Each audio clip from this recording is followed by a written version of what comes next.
Since January, this administration has fired cancer researchers,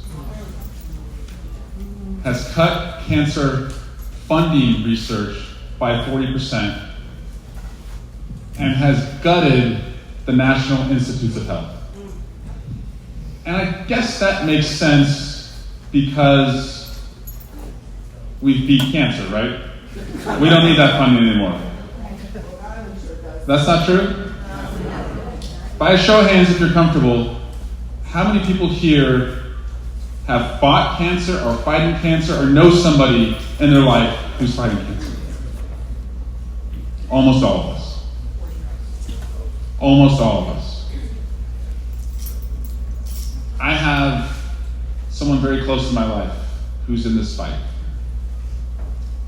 And just like any of you who raised your hand, I got the worst call of my life when my brother called me and said, "Hey, big brother, can I loop you into a group chat that the family's having?"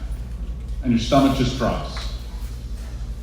And my mom came on the line and told us she had stage 3 cancer. And it's a punch to the stomach. And my parents, by the way, are Republicans. Cancer doesn't give a rip what political party you are. We're all connected through this awful disease that has taken so many of our loved ones. My mom is still in the fight today. But you know who's not in the fight? Anybody who signed off on a budget or a president who would cut that funding. They're not in the fight. Today is not a time to kill cancer research. This is a time to kill cancer. Yes. And so, if you have a representative who has voted to cut cancer research, I understand why you would fill a union hall on a Tuesday night and demand that that representative come here and answer some questions.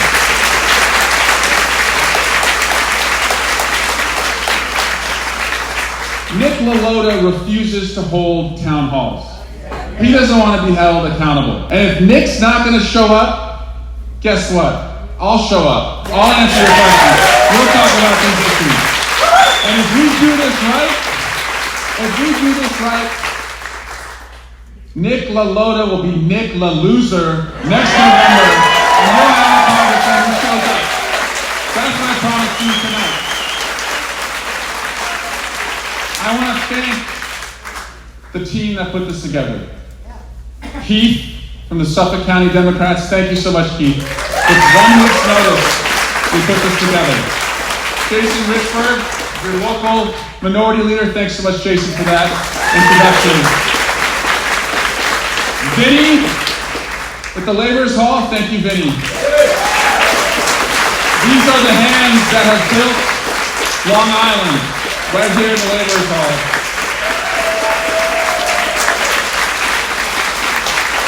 And 2 candidates who are running to beat Nick Lalota. First, Lucas Venturis. Is Lucas here? Lucas, keep your hand up. And also, Chris Gallant. Chris, put your hand up.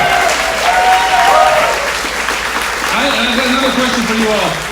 Do you all promise that no matter who emerges between the 2 of these in the primary next year, that we are all in for the nominee who's going to beat Nick Lalota?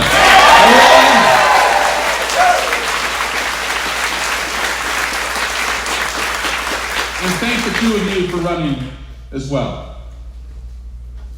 We're going to get through this. I promise you. It is dark. It's despair. It's not right. It's not who we are. But we are going to get through it. And you give me hope. My colleagues and I have been on a town hall tear, going across the country to town halls where Republicans refuse to show up. And it's a little bit like the Avengers. If I was the only one doing it, I'd be worried. I'm not the only one doing it. Jasmine Crockett is out there doing it.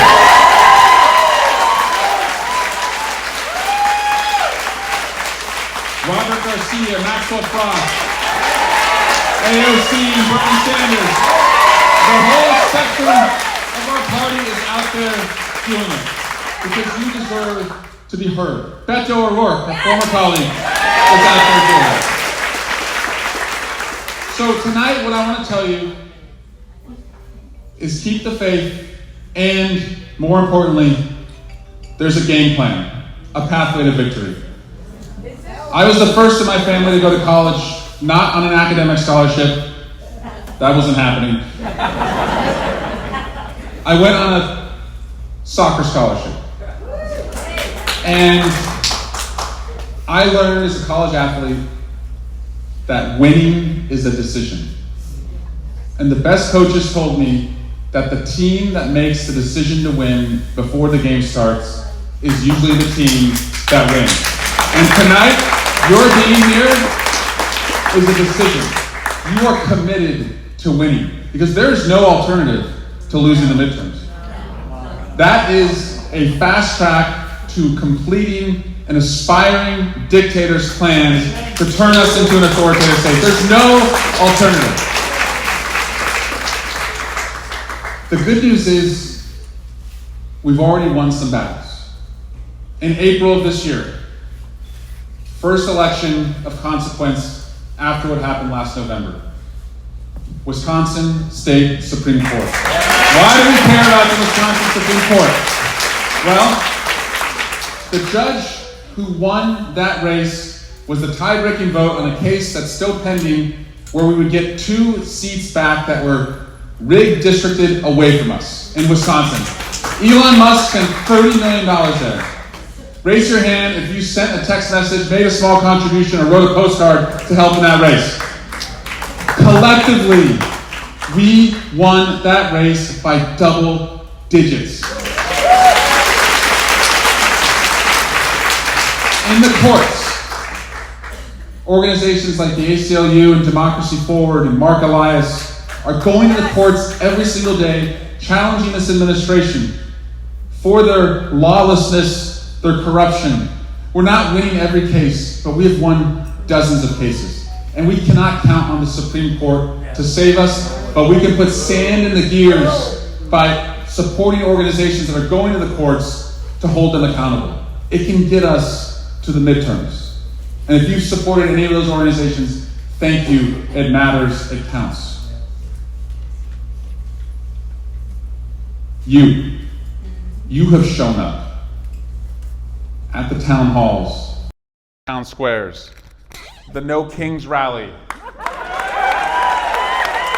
6 million Americans across the country, the largest rally ever in America, and you're not going away. So here's how we're going to close the year. We have a governor's race in New Jersey, Virginia, and a state Supreme Court race in Pennsylvania. They are all consequential to making sure that we have free and fair elections at the midterms in 2026. Those elections happen in the next 2.5 months.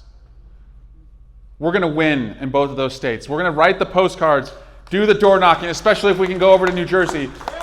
Send the small contributions, make the phone calls, do the text banking. Because just like in sports, in politics, momentum begets momentum. And just think what it will look like if we close this year having won in Wisconsin, New Jersey, Virginia, and Pennsylvania, and we go into the election year with the wind at our back. Lifting up our confidence, lifting up our spirits, and going to the voters with a message and a plan. So what's the message and what's the plan? It's all about being able to afford to dream. Being able to afford to educate your kids. to knowing that when you work your ass off, it adds up to you doing better for yourself and dreaming bigger for your family. To afford your health care and have health care for all, Medicare for all, once and for all in America. It means having preschool for all. Every 3-year-old in America should be in preschool for the full day. It means a child care tax credit so that double income families don't have to make the decision that one parent has to leave the workforce so that they can do the child care. It means when our kids go to school, we know they're going to come home safely because we've gotten rid of the most dangerous weapons and taken them away from the most dangerous people.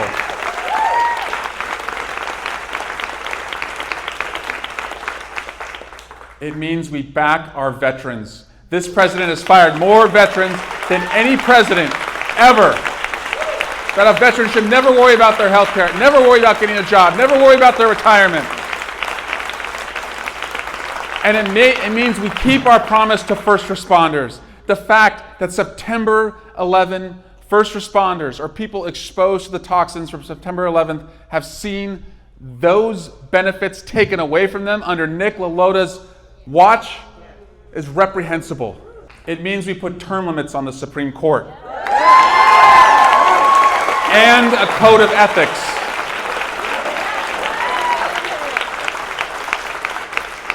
It means we get rid of dirty maps and dirty money that pollute our government.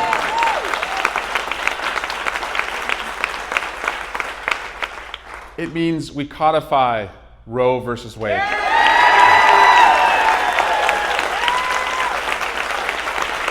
And we make the biggest investment in clean energy, particularly fusion, zero-emitting solutions for our kids. Afford to dream. That's the promise that every family should have. And that's what we must do as we go out and make our case congressional district to congressional district. I'm all in to do it. I know you are too. What I'm going to lay out for you through the questions and answers that I'm about to take is how we can do it together. My organization is called Remedy. We pick 10 candidates every cycle, 7 in the House, 3 in the Senate, and we go all in on them. We invest in the 4 M's. Obviously, money, the resources they need to win. Yes. Second, mobilization. Our 2 million supporters, they make the phone calls, send the text messages, and oftentimes we put them on buses and send them into the districts to do the door knocking. The third M is messaging. Democrats are lousy at messaging. Too often we approach messaging like we're trying to win a Harvard Law School moot court competition. It's just a gut check at a bar room or the bus stop. We need to get better at messaging. And the fourth M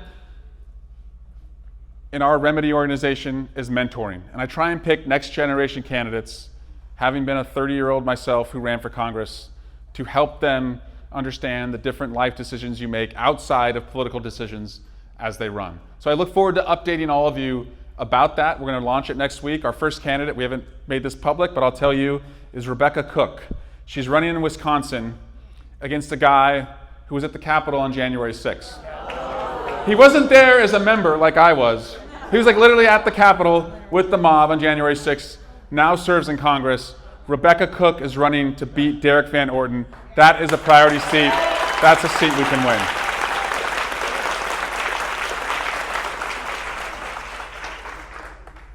So let's have a town hall. I think we passed out raffle tickets. And I think the easiest, fairest way to do this is I'll just pick, with Keith's help, 3 at a time. Well, I'll pass the mic around. Carlos has a mic. Okay. So we'll bring it to you right after this gentleman. Okay, go ahead. Yeah. This is not a 50-50, right? This is not a 50-50. Yeah. It's not the Yankees game. First thing that we watch the news and everyone saw what happened yesterday. Yeah. And I can't help but feel that you've got Republicans who we know don't give a And we've got Democrats that never know how to take the gloves off. Yeah. And it gets to the point where we're wondering, what does it really take Yeah. to get this to happen? I mean, I hear yesterday when Trump says, this is amazing, it's faster to count hand ballots than it is to machine. Yeah, I know. Okay, it's about 100 times more, Right. of more errors, it would be crazy. Yeah. But these gaslights, all of his MAGA people, because that's what they hear. I always wonder why you folks don't go on Fox and all their channels, show the clip by Trump, show the fact finder, because that's the only time they're going to see it. They're not going to see it on MSNBC. They're not going to see it on. Yeah. Yeah. Yeah. So it's frustrating for us because Yep. like, yeah, you got to take off the gloves, and it's what you just said before about messaging. Yeah. We're not really good at it. Yep. What do we do to try? And just to continue, now he also wants to change the ability for people to do, mail-in ballots. Yep. My aunt who lives in London, when I sent a Facebook message out yesterday, said, "Oh, we do everything by postal. Russia does things by postal, but yet he will gaslight again and say these things. What do Yep. we do about it?" Great. Okay, I'm going to take 3 at a time. Sir, you go next.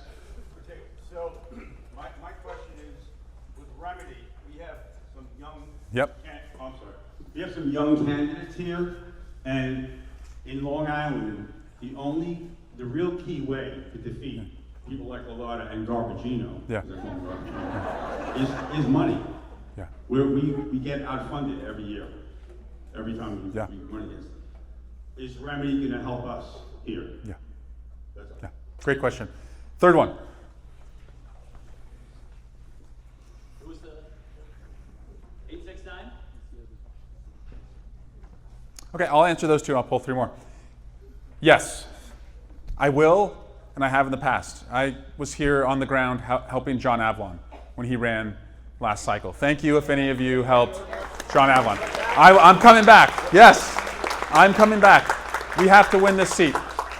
I'll make a promise to you. If we beat Nick Lalota, Hakeem Jeffries is the Speaker of the House. That's how consequential this seat is. We only need 3 right now, potentially just 1 if Wisconsin goes our way in the courts. But if we win this seat right here, that'll mean that we probably won in Westchester County against Mike Lawler. That means we probably will have won 3 to 5 in California, 1 to 2 in Arizona, 1 to 2 in Michigan and Wisconsin, and then a bunch of others that are in play. That's how important this seat is. To your question, sir, about why are we so lousy at messaging? Why do I always say we stand on Mount Olympus and, admire the problem, and we're always the most virtuous, but, we don't bring the right weapon, to a knife fight. And this is a knife fight in a phone booth, by the way, this election. I mean, it's going to be that tight. Look at what we're doing in California. Texas was told by President Trump he needs 5 seats. And just imagine this approach. The president who passed his big billionaire bill that Nick Lalota voted for, he has deported our friends and neighbors, stripped away rights from women. He's not telling Republicans, hey, let's go better message what we're doing on this. He's just saying, make it harder for the Democrats to win. So he's gone to Ohio and Texas and Missouri and Florida, Indiana, and telling them, give us more seats. Now in California, we have an independent redistricting commission. I was elected, and I was the first test case after that commission was put in place. I was a 30-year-old running against an 81-year-old, but the seat was drawn using, God forbid, math and geography. And I had a chance, and I won, because it didn't protect any particular politician. It was independent. The problem? California, Washington, and Iowa were the only states that were doing it. And so this mid-cycle rigged districting gives us this question of, do we fight this fight with one hand tied behind our back, and as Democrats, it's usually the upper hand? Or do we fight this fight with both hands and say, you know what, Texas? We're going to get as many in California as you take away in Texas.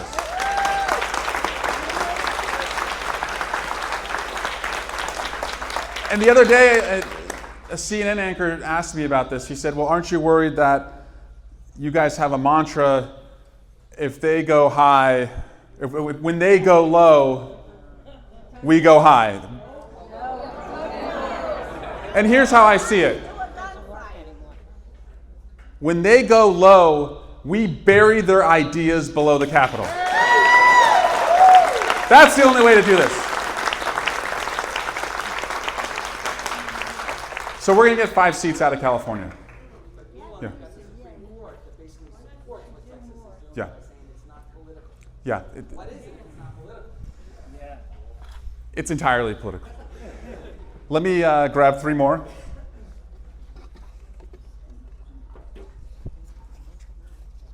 $835. Red ticket 835. 819.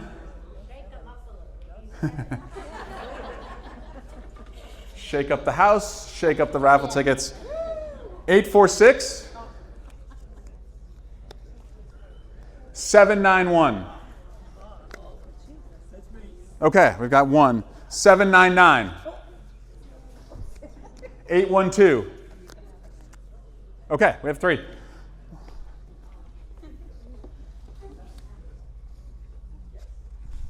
Put that back in.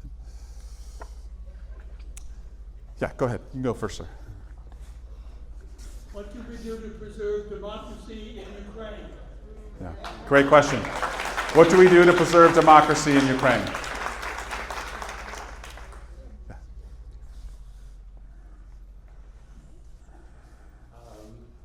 Project 2025 was in print 6 months before the election. The Democrats seemed to find out about it 2 weeks after the election. Right. What took you so long to respond to what they're doing at such a rapid pace? Yeah. Everyone hear that question about Project 2025? Third one here. Amanda, is that right? Yeah. Oh. What's your name? I'm Maggie. Maggie. Thanks. Yeah. Oh, that's Amanda. Sorry. Got it. Yeah. Okay. Let me off the hook.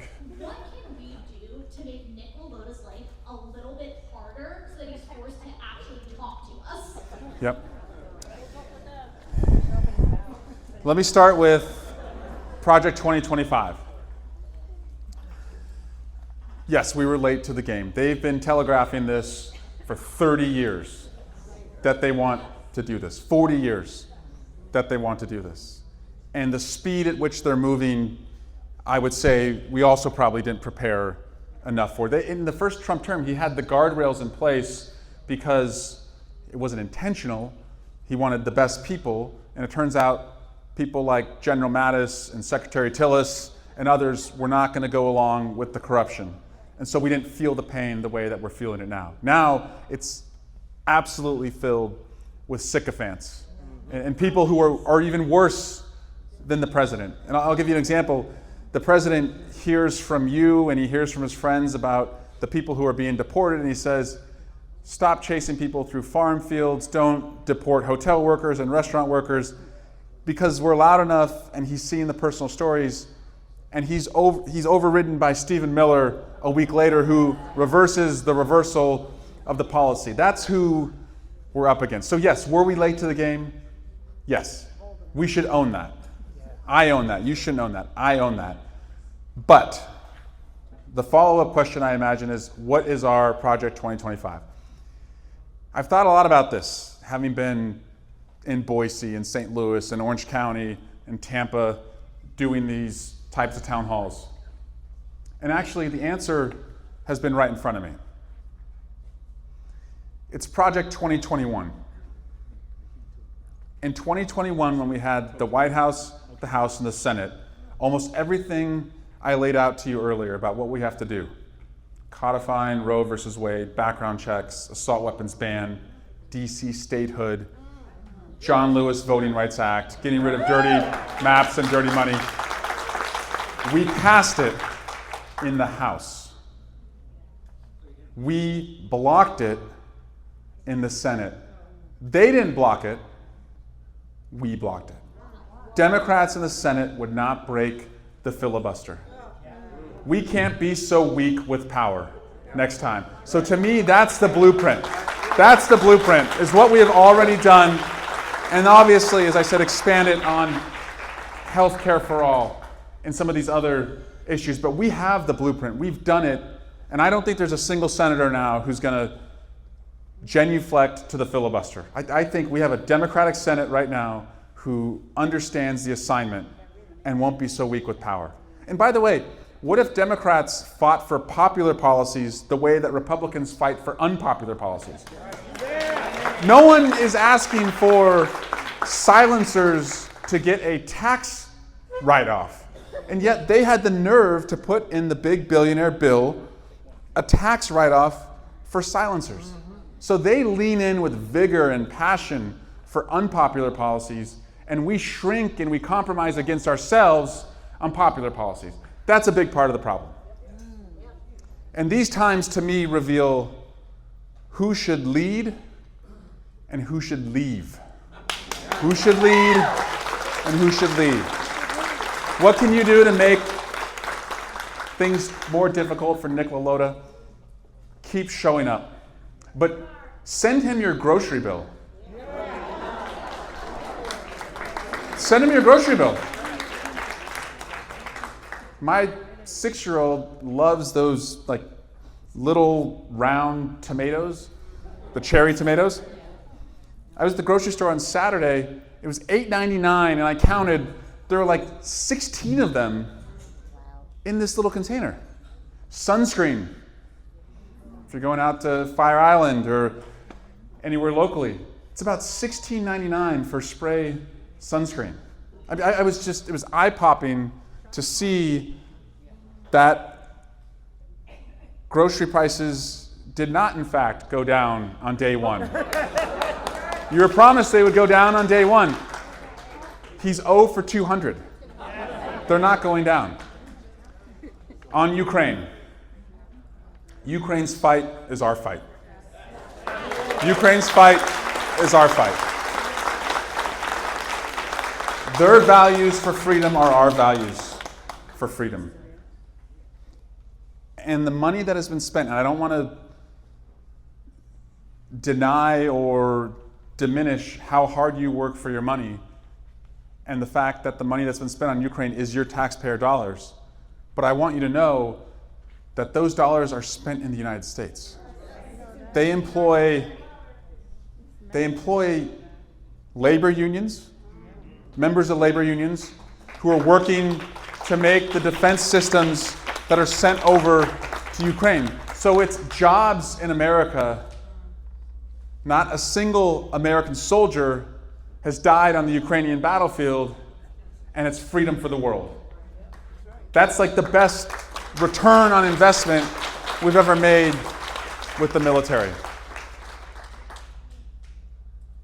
Donald Trump is not going to end the conflict in Ukraine. He's absolutely being played by Putin.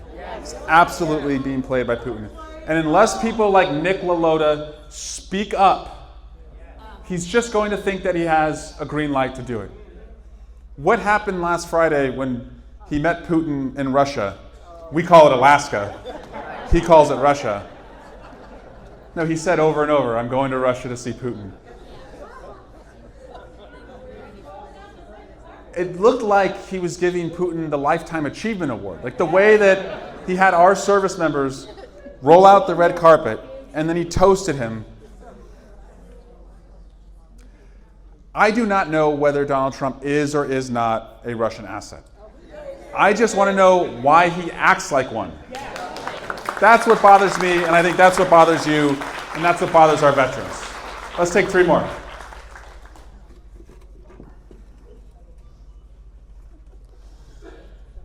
$827, red ticket ending in 827. You got it? Red ticket ending in 860. Oh, okay, I got you. Good. 796. We got it. Okay.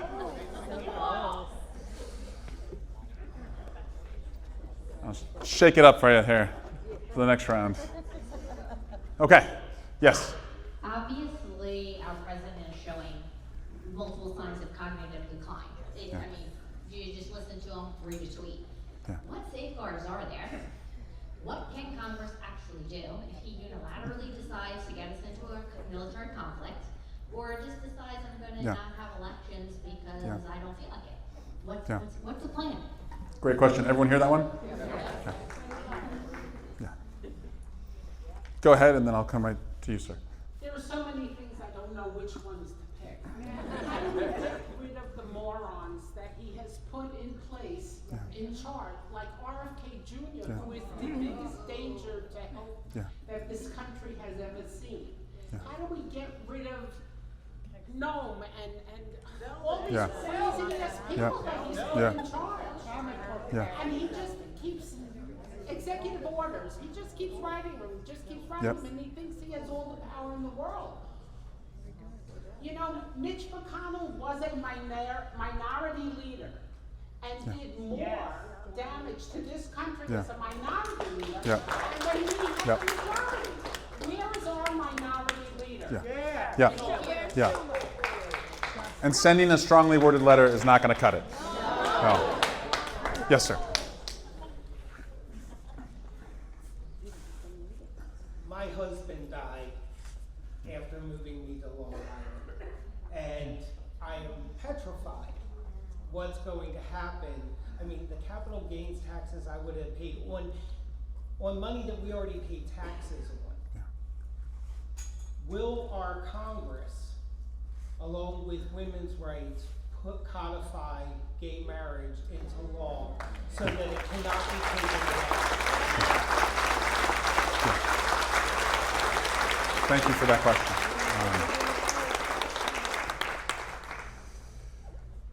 So first, It's a whole long list. put us in the majority, and the promise I make is it'll all come out. And I say that to colleges, law firms, entertainment companies, any corporation that is doing a drug deal right now with Donald Trump.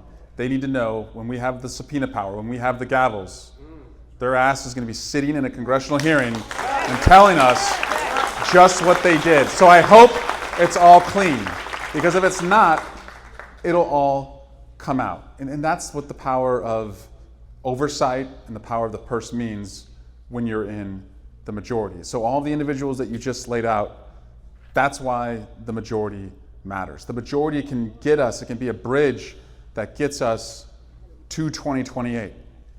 But there's no bridge if we don't have the majority. How did Mitch McConnell wield power as a minority? We were weak. I'm sorry. We were weak. Yeah. Yeah. When we were in power, Yeah. we didn't do anything. Yeah. In the Senate, You're telling us to give these people the same power and the same vote. No. And they're the same people, correct? I would say the two people. How is it going to be different? Yeah, it's a good question. Yeah. Die hard. So you're telling me to give these same people the power back, who you Yeah. said, not me, Yeah. said they did nothing to help us last time. Kirsten Sinema's gone. Ruben Gallego's there. Ruben Gallego's going to get rid of the filibuster. Joe Manchin's gone. So I think those two were the most destructive. Yeah. Yeah. It's a fair question, though, sir. I'm not suggesting that we do the same thing over and over again and expect a different result. You're absolutely right. That's the definition of insanity. Yeah. I expect a different result. Yeah. So you tell me how we're going to see it. Yeah. Sinema and Manchin are both gone. Quickly repeat your. Oh, it's just basically, what are the safeguards if Trump decides we're not having elections? Because Cognitive decline, and what are the safeguards? It's the power of the purse, being able to have real leverage when you negotiate the budget. Nancy Pelosi from 2019 to 2020, once we achieved the majority, she outmaneuvered Donald Trump every single time. Right now, there's very little. However, we should be just as critical, fairly, with real evidence on our side about his cognitive decline as he was unfairly critical of President Biden. Everything's on the table as far as I see it. And we should, the number 25 should be a number that everyone knows. And as it gets worse, cabinet secretaries should be asked every day, has it reached the point where you think he can't do the job anymore? And what are you going to do? And that's where public sentiment is everything. Public sentiment is everything and can drive that. Yeah. Yeah. Can I also tell you, for any of you who fear what comes after Donald Trump, the reason why it's so important, as I said, to bury the ideas of this movement is I actually believe everyone else is a cover band.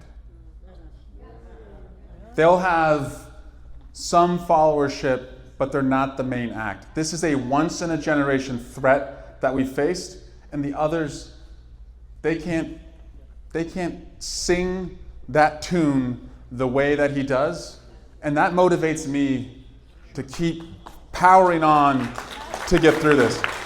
J.D. Vance, he ain't got it. Tom Cotton, he doesn't have it. Little Marco, no way, little chance.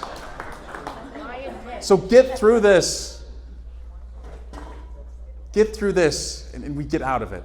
Sir, yes, another, I think, failure is that we did not pass the Equality Act. We passed it in the House, and the gentleman back here is absolutely right. I work in the House. We had a bold agenda in the House, and we were stopped in the Senate. And any senator that still supports the filibuster, they should be held accountable. They should be held accountable by their voters. And people say to me, well, what if Republicans get in power and they break the filibuster as well? And by the way, they're already breaking it down anyways. They're rescinding the bills that they voted for. They are. And what I say is let democracy work. If they're going to break the filibuster to pass a national abortion ban, they will be punished. And that's why, frankly, they're not doing it. So democracy will work. And that is why the voters, frankly, in many ways, walked away from us the last elections. We didn't flex with the power that we had. No mom in America felt like her kids were safer with a Democratic White House, Senate, and House from a mass shooting because we didn't pass an assault weapons ban or background checks. No mom in America thought that. And by the way, when I said it'll all come out and we have to make that clear, right now CEOs and law firms and colleges, they don't believe us. They don't think we would actually hold them to account. They think, oh, Democrats are just going to stand on principle and observe from... You don't believe Democrats will do that either. That's the problem. That's why when I see someone like Gavin Newsom putting Donald Trump on his heels, like that's what it looks like.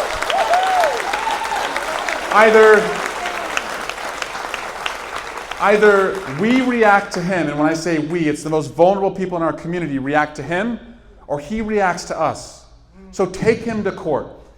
I have told attorneys general, and I welcome you to tell your own, and she's doing great, and she's being treated awfully by the president, but every attorney general, and I say this as a former prosecutor, every attorney general has law enforcement powers in their state.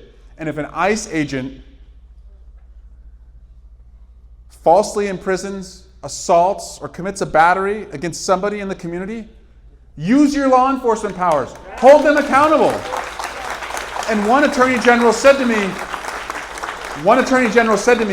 well, if I did that, they would just remove the case to federal court. Let them. Force them to make moves. You have the facts and the law in many of these cases on your side, but they're counting on us not to do it. And so they're more emboldened to do it. And let me just say one other point about ICE. In a Democratic majority, we will unmask ICE. We'll unmask ICE.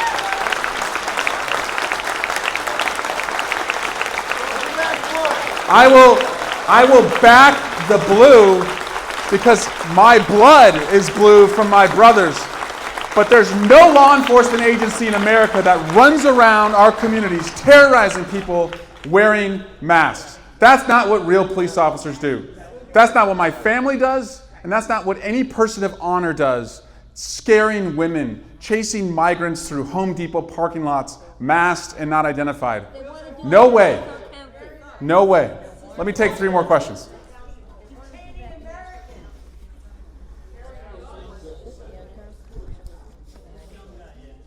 $801.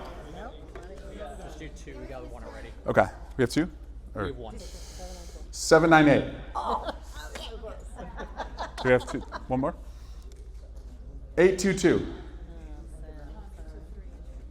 Okay. Got it. Those back. And you're wearing an Oakland A's shirt. Yeah. I am from Long Island. I'm 14. Yeah. One of the few things I can actually comprehend is politics and sports. So I'm going to start with the sports reference. Yeah. You're from the Bay Area. Yeah. This is like watching my A's play the Dodgers. Yeah. Outfunded, Yeah. outmanned, everything. The only thing is the Dodgers actually employ foreigners, unlike Canada. So I need to ask. Every day I look up, I look at the news. Watching MSNBC, I see this. Oh, we're doing this, we're doing that. My senator's Chuck Schumer. And Hakeem Jeffries from 20 minutes away in New York City. And I don't understand when they say that we're fighting for you. We're fighting on. What are we doing? Like, Trump is literally having a fascist takeover in Washington, D.C. Yeah. So after homeless Americans, including our homeless veterans, who fought for us to be here today. Yeah. And Hakeem Jeffries today, he sent a strongly worded letter. If the age of consent won't stop Donald Trump, who says a strongly worded letter will? Right. Very good. Yeah. You're only 14. I don't want to take this guy on when he's 18. Thank you. Yeah. Yeah. I have an ask question. Yeah. Would you consider co-sponsoring the Stop ICE from Kidnapping Citizens Act? Yes. Representative Jayapal Yeah. has put that. I think I might be on that. Okay. No, you're not. That aligns with me. Yeah. Put me on it. Having said that, we cannot wait for the midterms to happen. Yeah.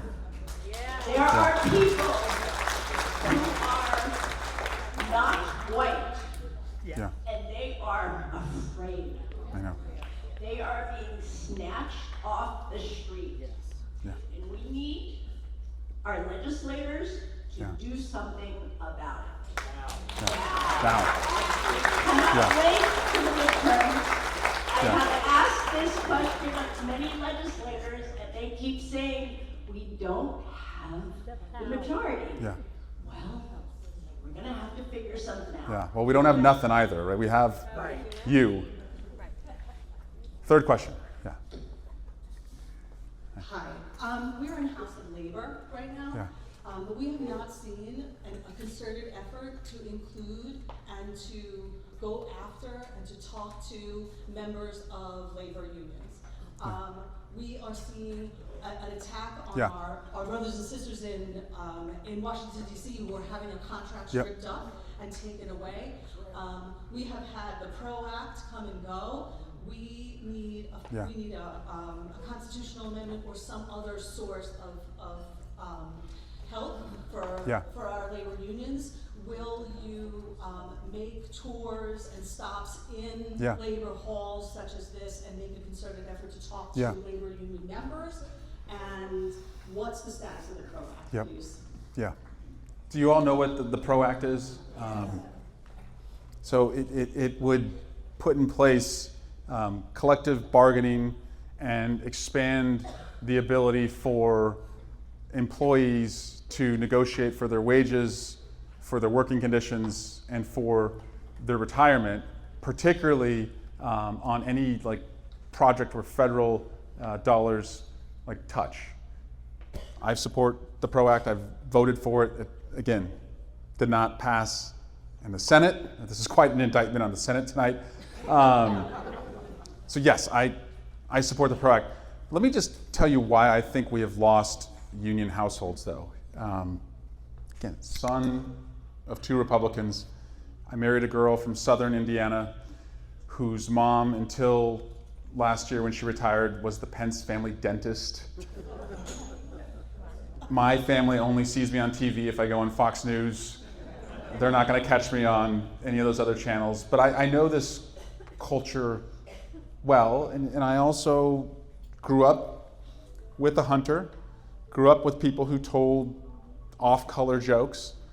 And I think part of the problem, and it's fixable, is that we made it really hard to be a Democrat.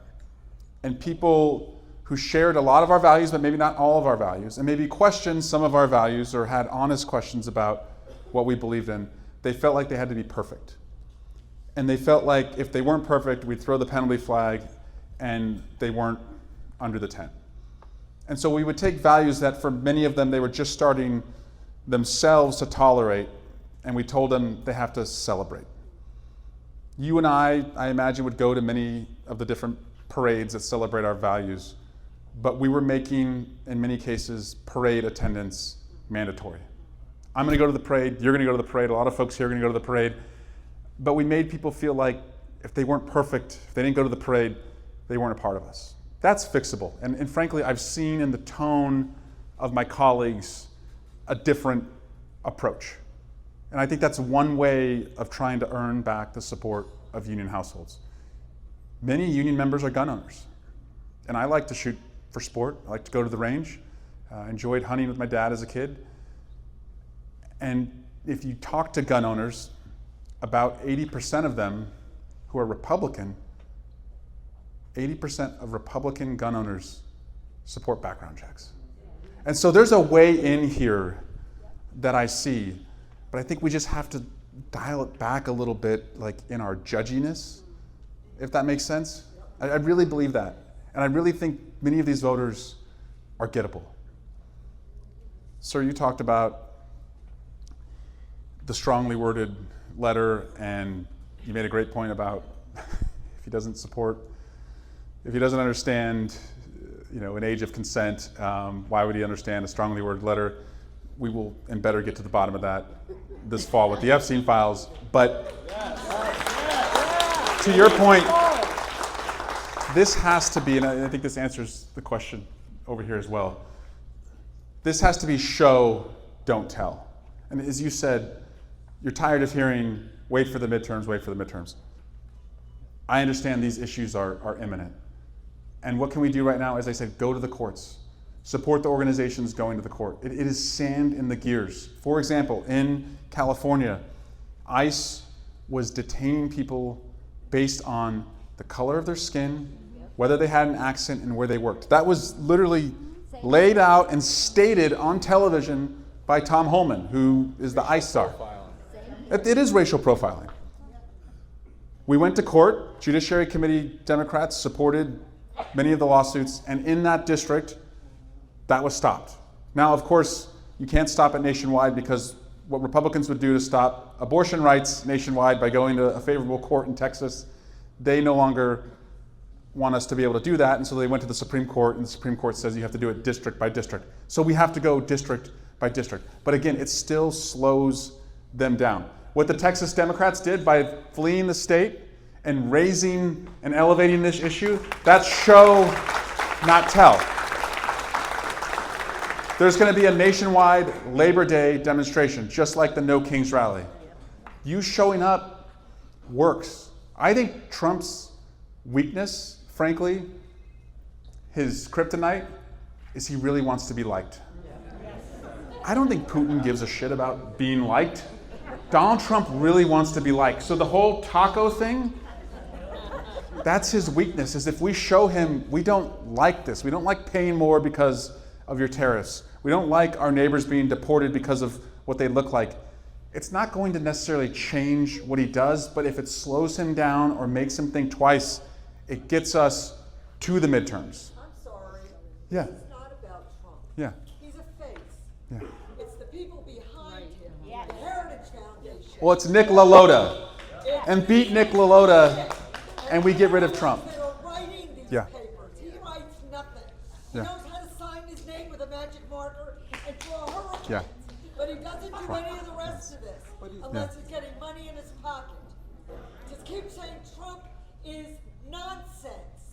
Well, let me give you another All name. these people behind- Nick Lalota.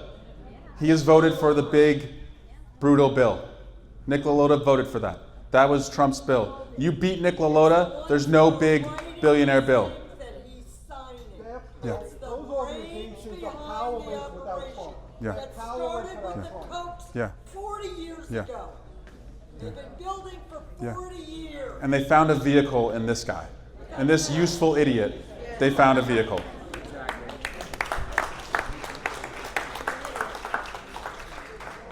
But also, I want you to know when you say, like, why do we do these things? When I say unmask ICE, it's not just so women feel safer and immigrants understand who is chasing them. I actually believe, from a law enforcement family, if they were not allowed to wear masks and be unidentified, I bet fewer of them would do it. I bet you fewer of them would do it, and they'd say, fuck this, I'm not going out if everyone's gonna see my face. I have to answer to my kids. I think fewer of them will do it. Hey, 3 more. Yeah. 829.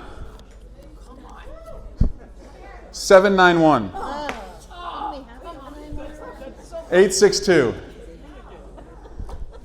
864. Look, just take it. Just take it. 836. 834. 834. 818. 8. Okay, we have 3? Okay, we got a bunch. Okay. I'm sure, Yeah. like everybody else here, very grateful that you're here with us. Thank you.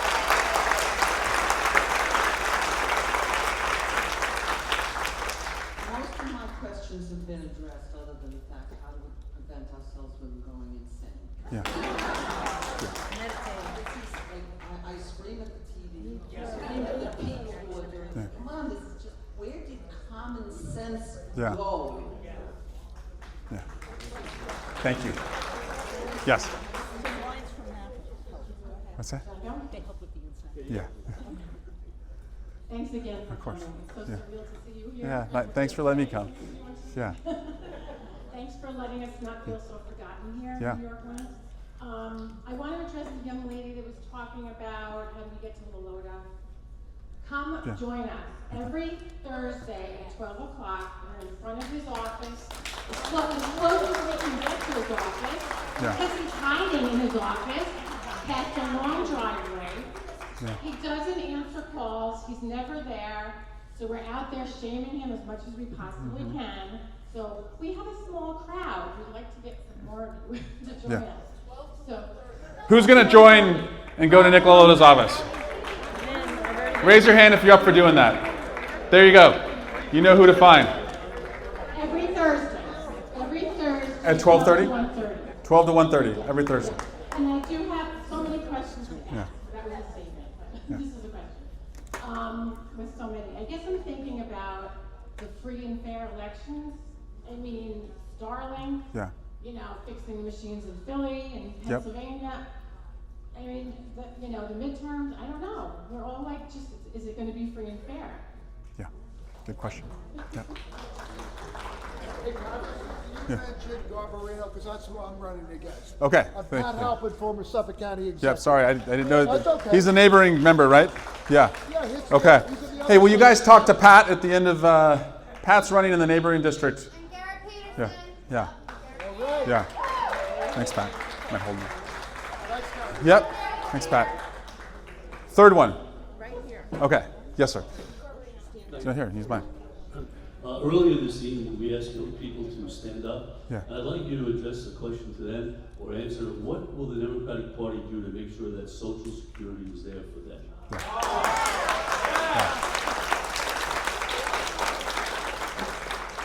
Did we have a fourth too? Or okay, let's do that one. Yeah.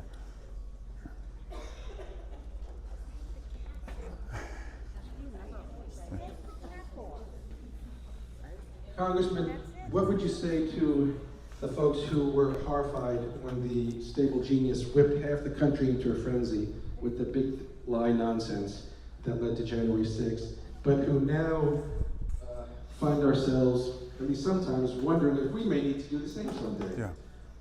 I don't like to quote Trump, but how far do we let things go before we have to consider fighting like hell to keep from not having a country anymore?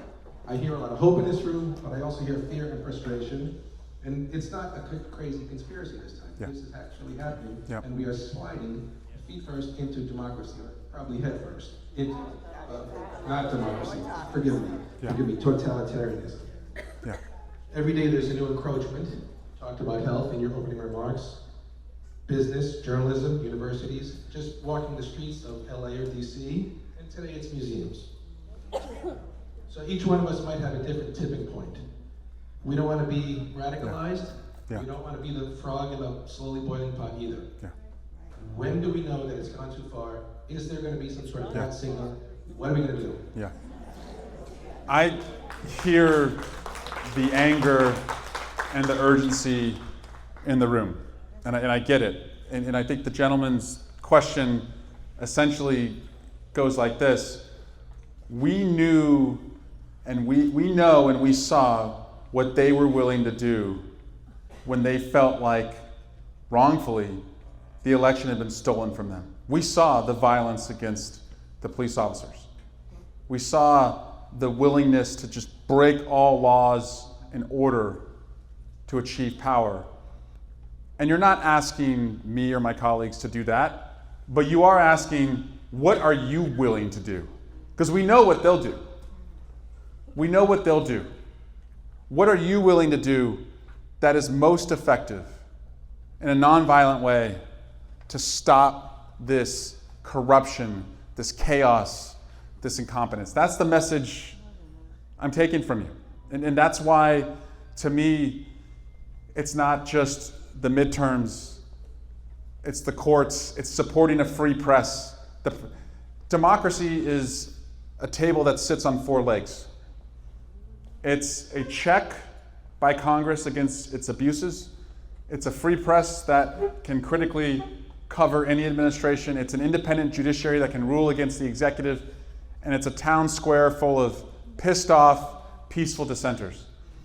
The first leg is gone. There's no check by Congress. Democracy can stand, though, on 3 legs for now. The press, many of them have caved. Not all of them. Not all of them. Enough of them are still there. Independent journalists, in particular, are doing a lot of the work that the mainstream media should be doing. The courts, as I said, at the very top, it's corrupted. They need a code of ethics. They need term limits. They probably need more justices. And you keep showing up. So if those 3 legs can hold, get us to the midterms, put that 4th leg in place, and we will have a free and fair election in 2028. But it's shaky. Each leg right now is wobbly. But my fear, if we don't win the midterms, is that the most crucial leg, the pissed off, peaceful dissenters at the town square, they go away. They look at it and they say, it's not worth it anymore. I'm not showing up. And if they go away and they don't care, if you don't care, he doesn't follow any court order. He completely suppresses and penalizes and imprisons the press. So that's why those 4 are so important. I'm working on, particularly, as I said, that first leg, a check by Congress. On Social Security, let's lift the damn cap. If we lifted the cap on Social Security, we could fund it beyond 2035.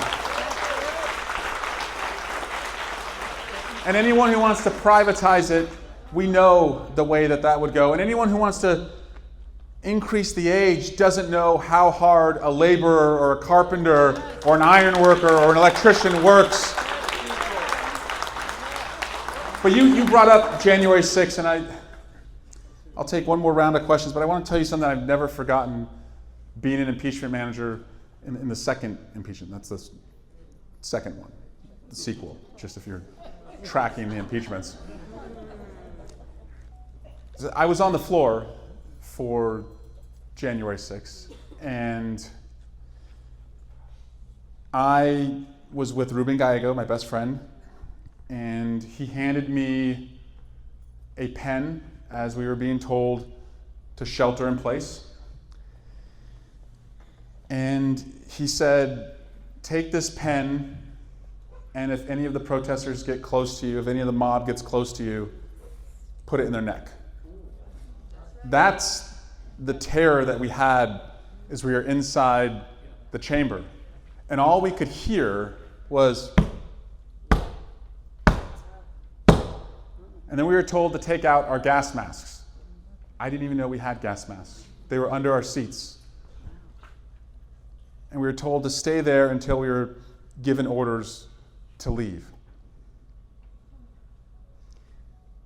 Thank God that the Capitol Police and the DC Police showed up. And as we left and went on that evacuation route, and by the way, on the evacuation route, we were walking up a ramp, and right in front of me was Madison Cawthorn, if you remember that character. He had spoken at the rally, and he was in his wheelchair, and he couldn't make it up the ramp, and he looked back at me, and he said, help me. That's what he said to me. He said, help me. And I was so pissed at him because I knew he was at the rally, but as I was helping him up the ramp, I thought, well, we've hit rock bottom now. Like, maybe this is what it takes. You have to hit rock bottom. Maybe this is the September 11 moment that brings the country together. Maybe the cops who saved the Capitol would be heroes. They are heroes. Right now in Trump's world, they're villains. So what I'm asking you to do is not to put on body armor and suit up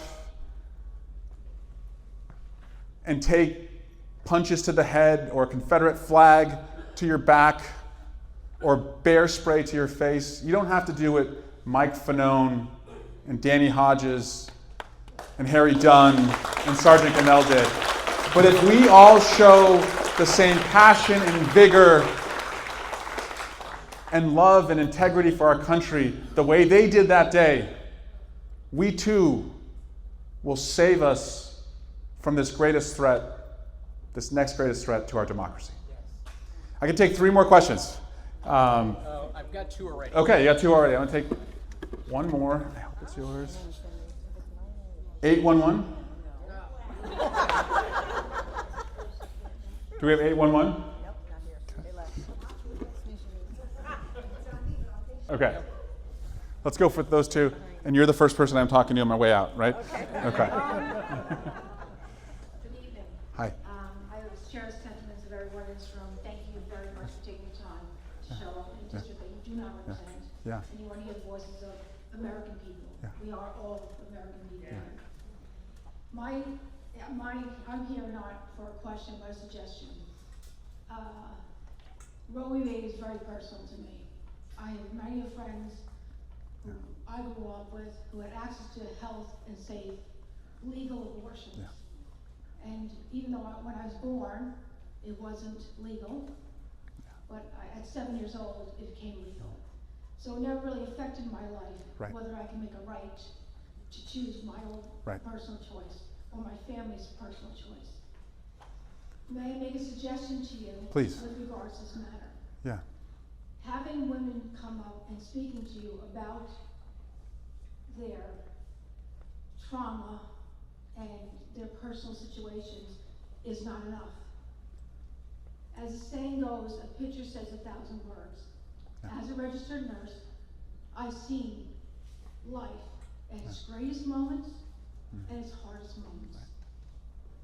And what you need to do is, with consent of these women and their family members, is show video of what they allow women to go through carrying a non-viable child, and watch it suffer because they will not induce labor to let this child be at peace. So the woman has to wait until the body decides to express it out. And then what they do is, it's a DNR, a do not resuscitate. So those who are so concerned about a couple cells at 6 weeks, what they will feel, show them what a 26 or 28 week fetus shows, a baby now shows, when they will do nothing. It's not a movie where it's a couple seconds, it's over. Some, by the grace of God, it is, but they can linger for hours, gasping and wincing and moving, and they feel every second of that merciless pain. So my suggestion to you is ask your Congress members to have a video and watch them what they think is okay, to see and witness. And if the House we see it every single day, and we're allowing, people have no right to allow the medical community not have the right to give dignity to their patients and not let them suffer. So please, that's only my suggestion. A picture says 1,000 words. Let them see that you think this is okay. What's your name? Maura. Maura? Yeah, Maura McLaughlin. Thank you for taking care of the people in this community as a nurse too. Thanks, Maura. Last two, and I'll come back to that question. You mentioned throwing sand in the gears, Yeah. things like that, and I have a couple of questions. Sure. $50,000 bonuses for ICE people that don't need any training, they can go in at any age. Yeah. That's one issue. The other issue is, I was always under the impression that Congress controlled the purse, and Congress wrote the tax laws, and that Congress controlled the tariffs in this country. You guys aren't throwing enough sand in the gears here. Yep. I'm sorry. Agreed. Well, I think we should change the name of ICE to KKK, Yeah. because that's what they are, a bunch of racists. Yeah. I think you guys need to throw rocks in the gears. Yeah. Agreed. We're at rallies, we're writing postcards, I have to tell you, I don't think you guys are working hard enough. Yeah. I think you like the idea that you're chasing the bus, and you're gonna be, you guys are afraid to catch the bus. Yeah. Last one. Yeah. Yes, sir. Yeah. Eric, Yeah. you're talking about messaging. Yeah. And someone there mentioned about cognitive decline, and you know how when Biden seemed to be declining, the press was just all over it. It was all over. The New York Times screwed him when they reported that, I think it was a particular type of doctor was at the White House. Yeah. But he wasn't there. They were treating other people. Yep. And I love what your governor, Gavin Newsom, is doing with emulating how Trump communicates. They all caps. Yeah. And the big, beautiful Max. Yeah. And the press asked him, you want to be aware, the press asked him, well, don't you think that you're doing that's not good, be doing that? He said, why didn't you ask the president that? Yeah. I'm just copying what he's doing. Yeah. Why didn't you ask Trump at the outset? So how can we convince the press that they got to take the gloves off with this guy? They've got to question him. Yep. They've got to report on him. They've got to hold him accountable. The press has to. Yeah. Stay on offense, right? Stay on offense. And that's what Governor Newsom is doing. And it's not the individual tweets that is getting attention. It's the fact that he's just on offense. I think that is the theme, right? The theme is he's on offense. And that is something we have not seen enough of from Democrats. As I said, like, either you have to make him react to you or you're reacting to him. Same thing with Republicans in the House. They have to react to us. We only need 2 to 3 on any given day, depending on what the attendance is, to cross over. So when you say, sir, like, what is the stones in the gears or the sand in the gears? Like, if we show unity, and that has been one of our strengths, we just need the pressure on them to cross over. So January 6th wasn't a big enough lesson for you guys? yeah, it was a big enough lesson for me. What about the rest? Yeah, it's a big enough lesson for me. So when we have to vote in the next couple of weeks, when we have to vote to fund this cruelty, for future government funding, I'm not voting for Trump's cruelty. We stayed united to not fund more DOGE cuts in the House. The Senate completely rolled on us. If you saw every Democrat in the House voted against continuing Musk's government. We got rolled by the Senate. I'm not in the Senate. I'm just suggesting that the Senate needs to understand this is not left versus right. It's old tactics versus new tactics. And if you don't understand, to your point, that you have to put more than just sand in the gears, and that was my phrase, then you're not up for facing this existential crisis. That's how I see it. Now, tactically, effectively, how do you do it? Maura, you told a very jarring, poignant, sad story that happens every day, multiple times a day in America. And thank you for doing that job, but we need to become better storytellers. That's one of our weaknesses as well. We tell stories, or we message with statistics, and most people won't track any numbers that are beyond, 5, 6, 7, 8. Like once you start saying it's 8,000 or 20%, or it just doesn't resonate. It has to be rooted in a story. What you said is absolutely true. When they overturned Dobbs, I made an ad and I cast it, wrote an ad and cast a family sitting at a dinner table, and police lights are in the background, and the mom's feeding the little kid, and there's a baby crying and throwing food, and there's a knock at the door, and the police officer is at the door and tells the family he has a warrant for the mom's arrest. And the husband, like any husband, steps between the cop and his wife and says, "You're not taking her anywhere." And the cop says, "It's unlawful termination of a pregnancy. She's got to go." And there's this this tense standoff. We ran that ad online and we drew the foul because Fox News for the next week ran that ad every hour saying, "This is Swalwell overreaching. This is not going to happen." But I wanted to tell the story. I didn't want to say X amount of women are going to be affected. I wanted to show people what it looked like and what would later go on and happen. Women are being arrested for having abortions, or worse, they're not having the abortions and they're having the experience that you described. And the only way to make sure that we move the dialogue and the votes on that is to continue to tell stories. It has to be a story. Every movement, every religion, every party, every leader is rooted in a story.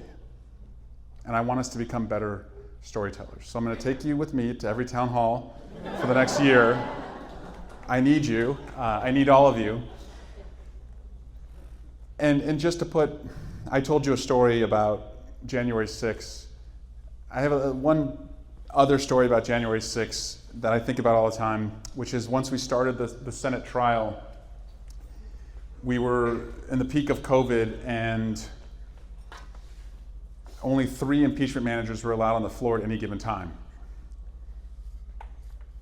And so the rest of us were in this functioning workroom, like 25 steps off the Senate floor. And the night before the trial started, this IT vendor, he's about 22, 23 years old, he came in and walked the trial team, me, Jamie Raskin, and a couple others, through the room and how it worked. And he showed us the printers and the TV and the laptops that they had secured and set up for us. I was one of the youngest persons on the team, so I had to ask for the Wi-Fi passwords, of course. The kid told me, he said, it's under the network name managers. I said, that makes sense. As he left, I pulled this 23-year-old aside, and he's not a political staffer, he's a vendor. And I said to him, this is pretty impressive. We just impeached the guy, and you have this fully functioning war room for us set up. Like, that's impressive. Thank you for getting this set up so quickly. And with no irony at all, he looked at me and he said, "Oh, well, we were the team that did the first impeachment, and we left everything up because we figured you all would be back." So guess what? We're coming back one more time. one more time. And my promise to you is if we do the work together,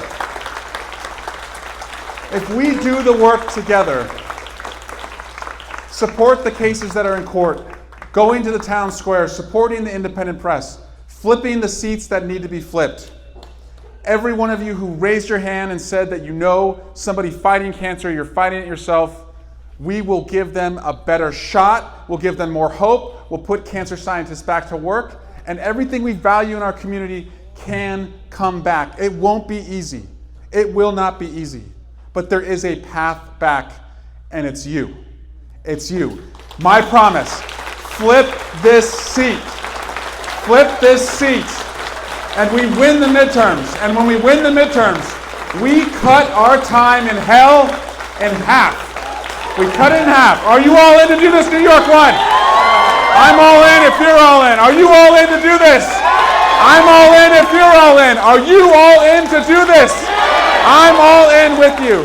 Thank you, Keith. Thank you, Suffolk County. Thank you, Jason. And also a thank you to our law enforcement who are here today to keep us safe. Thank you to law enforcement. Thank you all.